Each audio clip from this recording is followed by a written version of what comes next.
Alrighty. Okay. What would I ask him to do? Get closer to the edge. You come closer to the edge. Make yourself comfortable. Alrighty. Okay. I come a little bit closer to the edge, and then what? Would I dangle? No. No, I would probably keep it up here. So move back if you feel like you're too far. Okay? Alrighty?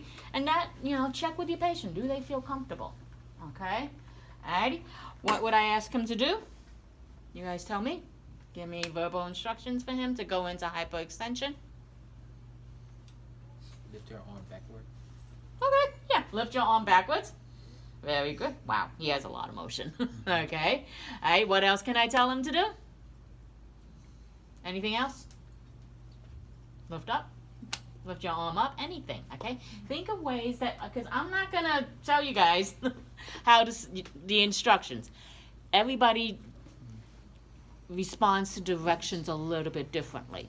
Alrighty, so you need to sort of think about what you're going to tell your patient, because when you're out on the clinic, lift your arm backwards may mean something totally different to somebody else. Okay, so sort of think about the motion that you want, all right, or what you want them to do, right, and give them the appropriate directions. Okay, so Jen said lift your arm backwards. Okay, and he knows what we mean. All right, so what may, okay, relax. All right. What I would watch out for is see if he's lifting up his back, okay? What else may they try to do?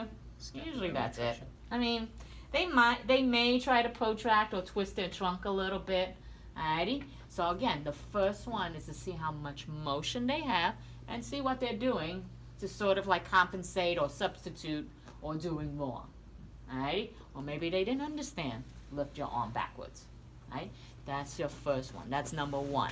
Second one, alrighty, they did everything good, alright, on the first one, is when you're, again, going to line up your goniometer. Okay, so, alright, using, the lateral aspect of the acromion process, alright, as my fulcrum, alright, this one I definitely need towels, because he looks uncomfortable already. One more. Too high now? No, that's good. You good? Okay. Alrighty, again, and what am I doing? I'm asking, is he comfortable?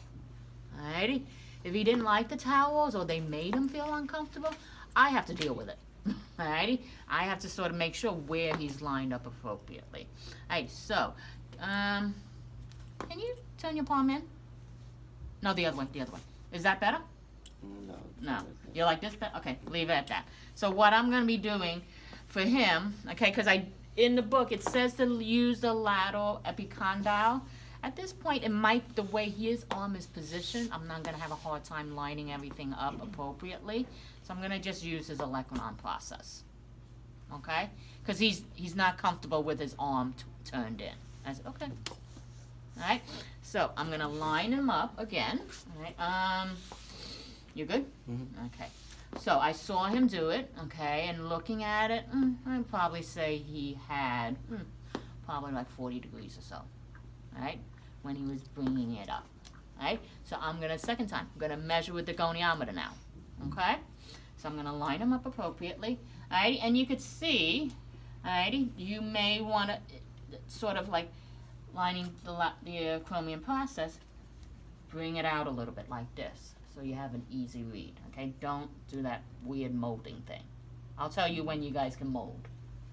All right, so I'm going to bring him out a little bit so he's lined up appropriately. All righty. Okay.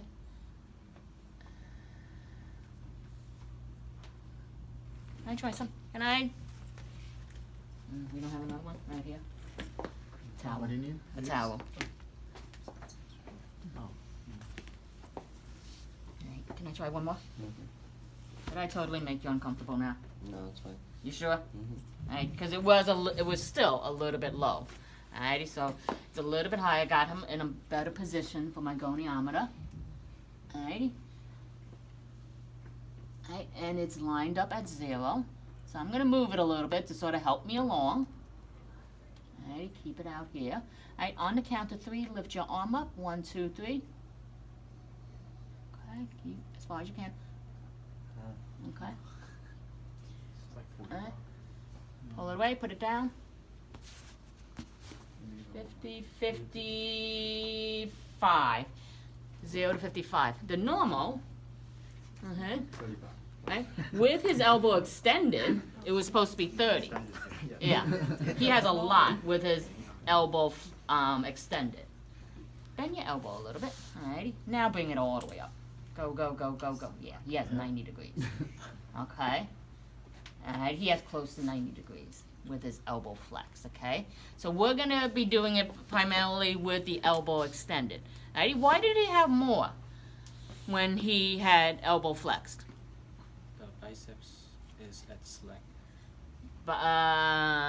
Biceps or biceps is Relax. relax. Okay, the long head of the biceps. You took the active and passive insufficiency play out of it. Alrighty. When he's extended like this, you have the long head of the biceps active and passive insufficiency, and the triceps, long head of the triceps, coming into play with the insufficiency. Alrighty. So that's why, and he has a lot. Okay. Alrighty. Why? I don't know. Alright? It's probably the fact, do you do a lot of like flexibility exercises and stretching? I used to. You used to. That's probably why. Okay, that's probably why. Yes. Wouldn't he have a different reading if it's because he's in internal rotation right now? Mm-hmm. So if he was in external rotation, wouldn't he have a different reading? Possibly. He wasn't comfortable. So I'm gonna just take the reading as is. Alrighty. Yeah, I would like his arm sort of like totally facing like that, but if he's not comfortable, I'm not gonna get him into that position. Okay? Do you need to note how the arm was rotated? Yeah, I would probably say, in an internally rotated position. He's just not comfortable. Okay? Alrighty? So looking at him, he has a lot of range of motion. So if I wanted to measure it in a elbow flex position, alrighty? Don't do that. Let your arm drop. Okay. Okay, now bring your elbow up. Go, go, go, go, go as far as you can. Alright, just eyeballing it. It is close to like, yeah, it's 80 degrees at least. Okay? He has a lot. You should be proud of yourself. Yeah. Alrighty, he has a lot. Alrighty?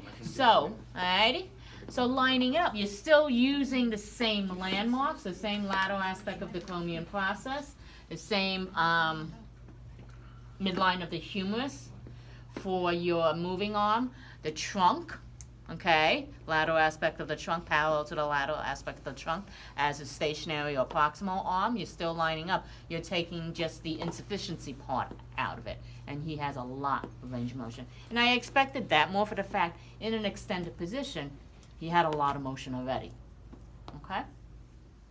Right? And I would just note it. And if I wouldn't be concerned about this if I found the same thing on the other side. Again, so that's why there's always a comparison of both sides. If both sides are like that, okay, alrighty. And he has no other findings that can relate to pathology or conditions in that area, I'm just gonna document it. Alright? Just because you have an abnormal, say, more extension or flexion or anything like that in one particular area doesn't mean anything. Alright? Till you compare it to the other side. Okay? Does this classify as hypermobility? Yeah, he's a little hypermobile on his shoulder. A little bit. But just looking at his musculature is protecting that joint. I'm probably not going to worry about it. And any pain in that area? Nothing. No, I'm not going to worry about it. If he has no pain, if he's not complaining about anything, looking at his overall posture is good. Okay? Hey, I'm sorry, why did you eyeball it again in the beginning? Like, why Just to not make go- sure I'm reading it correctly. Because whatever I eyeball, alrighty, I want to make sure it's this thing. Measure up to this thing. Because if I'm eyeballing and I see, because everybody knows 90, Yeah. okay, 180 all the way, and all of a sudden you measure it, I only got I eyeballed 180 and I only got 140. Is my measurement wrong, or did I eyeball it wrong? How do I know? I don't know. Okay? Right? You want that ability to sort of make sure you're comparing what you actively see, what you actually measure, right, against each other, and then you're going to be comparing it to the other side. Does that make sense? Okay? Alrighty. So let us do the last two. Alrighty. I need a solid chair, by the way. Do we have a solid chair somewhere?